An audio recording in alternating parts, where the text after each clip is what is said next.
শুভ সকাল আমার প্রিয় বন্ধুরা, তোমরা সবাই কেমন আছো? আশা করছি তোমরা সবাই খুব ভালো আছো।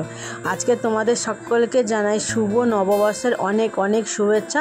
তোমাদের সারা বছর যেন খুব ভালো করে দিনগুলো কাটে, তোমরা যেন সারা বছর সুস্থ থাকো, ভালো থাকো, এটাই কামনা করছি। আর আজকে যেন ভিডিওটা একটু শুরু করতে দেরি হয়ে গেল, কারণ কি বলো তো, মাঝরাত থেকে না আমাদের এখানে না লাইন ছিল না, তো এর কারণে ফোনটা ঠিক মতন চার্জ দিতে পারিনি, আর সকাল থেকে ভিডিও বানাতে পারিনি। তো অনেক সকালবেলা উঠেছি জানো তো, 5টার সময় ঘুম থেকে উঠে মর্নিং ওয়াকটা সেরে ঘরের সমস্ত কাজগুলো গুছিয়ে স্নান করে ঠাকুরকে সেবা দিয়ে রান্নার কাজে বসে পড়েছি। তো আজকে না বাজার করতে যাইনি, তো কাল রাতে তোমাদের দাদাভাই মাংস সমস্ত কিছু কিনে এনে রেখে দিয়েছিল, তো সেটাই দেখো রান্না বসিয়ে দিয়েছি। আর জানো তো আজকে একটু রান্না করতে দেরি হবে, যেহেতু আমার উনুনটা না দেখেছো তো ছোটো, আর একটাই উনুন, তো এর জন্য আমার রান্না করতে দেরি হয়ে যাবে। আমরা 8টার মধ্যে ভাত বসিয়ে দিয়েছিলাম, তো ভাতটা আমার অলরেডি হয়ে গিয়েছে। আর ভাতের মধ্যে না ডাল ঘুটি করে ডালটা আমি সিদ্ধ করতে দিয়েছি, আর আমার এর আগে আলুটা ভাজা হয়ে গিয়েছে। সেটা তোমাদের সাথে কিচ্ছু শেয়ার করতে পারিনি, কারণ ওই ফোনে চার্জ ছিল না। তো তোমাদের কেমন দিনগুলো কাটছে, আর আজকে দিনটা তোমাদের কেমন কাটলো তোমরা কিন্তু অবশ্যই কমেন্ট করে জানিও আমার প্রিয় বন্ধুরা। তো দেখো এখানে আমি মাছের ঝালটা বসাবো বলে দেখো পেঁয়াজটা কড়ার মধ্যে দিয়ে দিয়েছি, হালকা তেল দিয়েছি। আর এখানে দেখো আমি পকোড়ার জন্য আমি গোছগাছ করে নিচ্ছি। পকোড়াটা কি বলো তো, রাজস্বী সোনা খাবে বলে না বায়না করছিল, যেহেতু আমার সোনামা খাবে বলেছে, তাই সেই সলিড মাংসগুলো দেখো বেছে নিয়েছি, আর নিয়ে ছোটো ছোটো পিস করে কেটে নিয়ে দেখো মশলা দিয়ে দিচ্ছি। আমরা যেরকম রেগুলার যে মশলাই তরকারি খাই, সেই মশলাই সামান্য পকোড়াটা বানিয়ে নিচ্ছে। ওই পেঁয়াজ বাটা, আদা রসুন বাটা, একটু জিরে বাটা, এই সবগুলো দিয়ে আমি ম্যারিনেট করে রেখে দেবো। তারপর একটু বেসন দেবো, দিয়ে আমি মাখিয়ে পকোড়াটা ভেজে নেবো। তো তোমরা দেখতেই পাচ্ছ এক এক করে আমি সমস্ত মশলাগুলোকে ভালো করে মাখিয়ে রেখে দিচ্ছি। একটু লেবু রস থাকলে ভালো হতো, তো লেবুটা আজকের আমার বাড়িতে ছিল না, তো ছিল আমি সকালবেলা করে তো গরম জলে লেবুর জল খাই না, তো এর জন্য শেষ হয়ে গিয়েছে। আর যেহেতু এখন বাজারের না লেবুর দাম প্রচুর হয়ে গিয়েছে এর জন্য। আর এখানে দেখো আমি পোস্ততে আলু ভাজা করেছি, এটা আমি আগে ভেজে নিয়েছিলাম, 2টো আলু ভাজা করেছি, বেশি আলু ভাজা করা হয়নি। তো এখানে দেখো আমি মাছের ঝালটা বসাচ্ছি, তো পেঁয়াজটা দিয়ে ভাজা ভাজা করে তার মধ্যে আমি টমেটোটা তুলে দিয়েছি। দেওয়ার পরে দেখো আমি আদা রসুনের পেস্টটা করে নিয়েছিলাম মিক্সচার মেশিনে, তো সেটাই দেখো এক এক করে দিয়ে দিচ্ছি, পেঁয়াজ বাটা, আদা রসুন বাটা। এখানেও আমি সমস্ত একই মশলা ব্যবহার করছি, সাধারণ নর্মালি যে মাছের ঝালগুলো তোমরা বাড়ি থেকে বানিয়ে থাকো বাড়িতে, তো সেইভাবেই আমি বানাচ্ছি। এখানে জানো তো জিরে আর রাঁধুনি বাটা রয়েছে, যেহেতু মাংসর মধ্যে রাঁধুনি বাটা দিলে না ফ্লেভারটা ভীষণ ভালো আসে, তো খুব ভালো লাগে, আমাদের বাড়িতে ভীষণ পছন্দ করে সবাই। তো দেখো আমি রান্না করছিলাম, আর এদিকে দেখো আমার গুঁড়ো লঙ্কাটা ছিল না বলে দোকান থেকে আমি নিয়ে নিচ্ছি মশলাটা। আর আজকে জানো তো তেমন একটা খরিদ্দারটা তেমন একটা বাজার করতে আসেনি, তো অনেকে বাজার থেকে বাজার করে নিয়েছে, তো দোকান একদম ফাঁকা রয়েছে। তোমাদের দাদা ভাই কিন্তু আরেকবার বাজারে গিয়েছিল, আমি রান্না করতে করতে দোকানটা আমি সামলাচ্ছিলাম। তো এই মাছটা জানো তো ওই 2 দিন আগে না মাছটা কিনে আনা হয়েছিল, যেহেতু চৈত্র পার্বণ গেল, তো ঝাঁপ সন্ন্যাস গেল, এগুলোই তো নিরামিষ খেতে হয়। মাছটা না মাদের ফ্রিজে রেখে দিয়েছিলাম, তো নিজেদের যদি বাড়িতে একটা ফ্রিজ থাকতো কতই না ভালো হতো। কিন্তু আমরা না প্রত্যেক বছর এই গরমের সময় চেষ্টা করি একটা ফ্রিজ কেনার, কিন্তু কিছুতেই আমি কিনতে পারছি না। মা না একটা কিস্তিতে ফ্রিজ নিয়েছিল, তো সেই ফ্রিজে না রেখে দিয়ে আছে, কিন্তু কী বলো তো, এ বাড়ি থেকে ও বাড়ি সমস্ত কিছু রাখা সম্ভব হয় না। নিজের ঘরে যদি একটা ফ্রিজ থাকতো ইচ্ছে মতো জিনিসপত্র রাখতে পারতাম, তো ওখানে কিন্তু সবই আমার নিজের, কিন্তু কি বলো তো এত দূর থেকে বারবার যাওয়া আসা সম্ভব না। এই রোদের মধ্যে একটু গরম জল ঠান্ডা জল একটু খাওয়ার জন্য 20 বার ওখানে যেতে না একদম ভালো লাগে না, তো দুপুরবেলা এটাই হচ্ছে প্রবলেম। তো চেষ্টা চালাচ্ছি, দেখি ভগবান কবে মুখ তুলে তাকায়। অনেক তো চেষ্টা করছি এই সংসারের জন্য।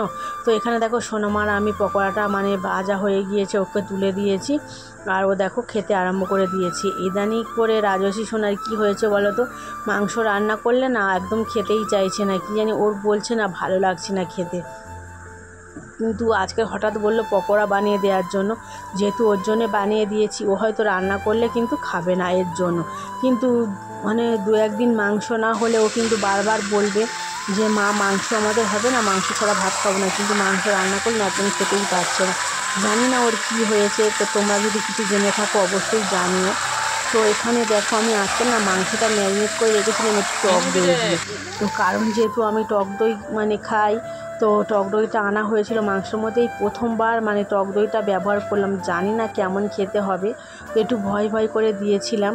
তো আমার সমস্ত রান্নাবান্না কমপ্লিট হয়ে গিয়েছে। আর কমপ্লিট হয়ে যাওয়ার পরে আর বাঙালির যে মানে রীতিনীতি যেটা চলে আসছে আমাদের ছোটোবেলা থেকে দেখে আসছি, নিম হলুদ বেটে এই পয়লা বৈশাখের দিনে মাখা।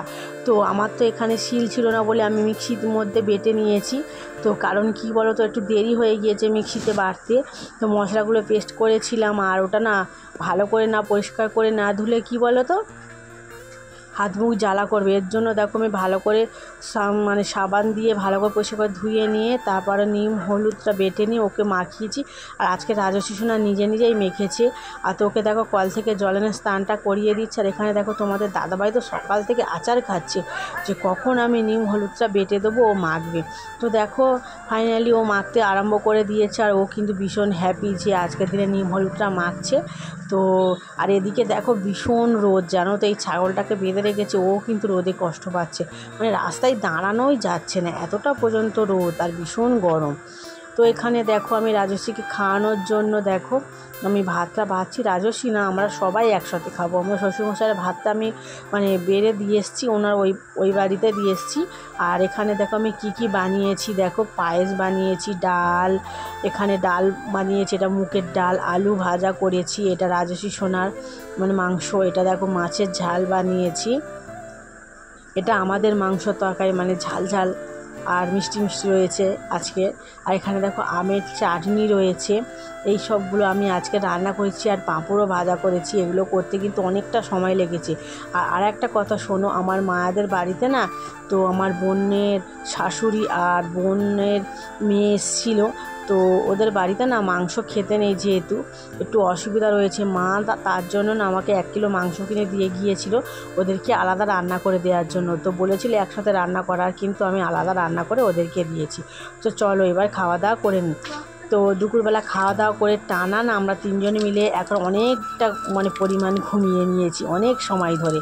তো তারপর দোকানটা খুললাম 5টা পর্যন্ত ঘুমিয়েছি, জানো তো 2টো থেকে মানে একদম টানা ঘুম দিয়েছি, নিঃশব্দ করে, কোনো মানে বিরক্ত কেউ করেনি। তো খুব ভালোভাবে ঘুমটা হয়ে গিয়েছে। তারপর দোকানটা খুলে ঝাঁট দিয়ে দোকানের সামনে যেহেতু জল ছড়া দিতে হয়, তো জলটা ছড়া দিলাম। রাজস্বী সোনা দেখো এইমাত্র ঘুম থেকে উঠলো।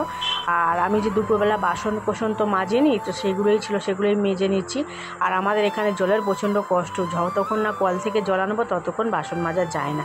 আর এই কুকুরটাকে কেন তাড়া করছি বলো তো, এ না কি বলবো, এই কুকুরটা একদম ভালো না, মানে যে কোনো জল রেখে দিলে এটা সেটাই মুখ দিয়ে দেয়। এই জন্য আমার কুকুর একদম পছন্দ হয় না। কিন্তু আমাদের এখানে আরও 2টো কুকুর আছে, তারা কিন্তু ভীষণ ভালো। আমি বাসন কোসন বের করে রেখে দিলে আমার জলেও কোনো দিন মুখ দেয় না, আর বাসন কোসনেও মানে চাটে না। তো এটাই ভালো, ওদের জন্য আমি খাবারগুলো রেখে দিলাম, ওকে আমি কিন্তু তাড়িয়ে দিলাম। তো যাই হোক দেখো এখানে আমি অনেক কষ্ট করে বাসনগুলো মেজে নিলাম, কারণ যেহেতু কলের জলে অল্প অল্প জলে কিন্তু বাসনগুলো ধুতে হচ্ছে। কিন্তু এটাই আমার ভীষণ কষ্টের ব্যাপার, আমি না বেশি জল ছাড়া বাসন কোসন আমি ধুতে পারি না। তো যাই হোক দেখো এখানে আমি বাসনগুলো ধুয়ে আমি ঠিক মতন জায়গায় গুছিয়ে রেখে দিয়েছি। আর যেহেতু ভাত খাওয়ার পরে না একদম খেতে ভালো লাগেনি বলে না আমি টক দইটা খাইনি। আর এখন টক দইটা এতটা পরিমাণ টক হয়ে গিয়েছে, তো তাও খেলাম। আর এখানে দেখো ওই কয়েক প্যাকেট মিষ্টি আনা হয়েছে, মিষ্টি বলতে আমাদের সামর্থ্য অনুযায়ী আনা হয়েছে। জানো তো আমরা 2 জনে মিলে ঠিক করেছিলাম বসে সবাইকে, এই যারা আমাদের দোকানে খরিদ্দার, তেমন একটা তো খরিদ্দার নেই, তো ওদের সবাইয়ের জন্য তো 4 পিস করে রসগোল্লা মিষ্টি আনবো, কিন্তু সেটা পেরে ও না ওঠায় আজকে লাড্ডু আনা হয়েছে। তো যাই হোক দুপুরবেলা আনা হয়েছে। আর দেখো বাচ্চাগুলোকে দিচ্ছি, সবাই অবাক হয়ে যাচ্ছে যে আমি কেন তাদেরকে আজকে লাড্ডু খাওয়াচ্ছি। তো একজন গড়ও করে নিল, জানো তো আমি সবাইকে ডেকে দিয়েছি। তো আজকের আমি সব বাইকে দেব, তো যারা আমাদের আজকের দোকানে আসবে বড় থেকে ছোট সবাইকে লাড্ডু দেব।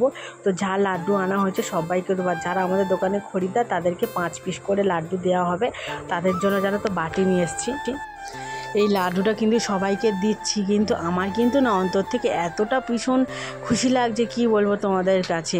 তো আমার খুব ভালো লাগছিল, যদি পারতাম আরও না একটু শরবত যদি বানিয়ে ওদের খাওয়াতে পারতাম, এটাই কিন্তু আফসোস রয়ে গেল। তো দেখি কি করতে পারি, সামনের বছর যদি আমাদের সামর্থ্য হয় তো সবাইকে আমি খাওয়াবো। তো দেখো আমাদের দোকানে যারা যেসব মানে কাস্টমাররা খাবার দাবার মানে সারা বছরই বাজার করে তাদেরকে দেখো সবাইকে বাড়িভাবে সাজিয়ে দিচ্ছি, সবাইকে যাদের যেরকম বাড়ির ফ্যামিলি অনুযায়ী সবাইকে দিচ্ছি। এনাদের বাড়ির ফ্যামিলি 4 জন, তার জন্য 4 পিস দিচ্ছি, আর যাদের বাড়ি 5 জন 6 জন 7 জন সবাইকে সেভাবেই দেওয়া হচ্ছে। তো আমিই দিচ্ছি, তোমাদের দাদাভাই কিন্তু দিচ্ছে না। তো এই প্ল্যানটা ছিল আমার, তো সবাইকে খাওয়ানো, তাই জন্য আমাকে দিতে বলছে, ও কিন্তু দিচ্ছে না। আর যাকে যাকে দিচ্ছে কিন্তু তার ভীষণ হ্যাপি হয়ে যাচ্ছে, খুশি আনন্দ করে করে যাচ্ছে। তো এখানে দেখো আজকে রাজস্বীকে সাইকেলটা বের করে দিয়েছি। তো দেখো সাইকেলটা চালাচ্ছে, প্রায় অনেক দিন পর পর সাইকেলটা চালাচ্ছে জানো তো, কারণ মেয়েটা একদম সময়ই পাচ্ছে না।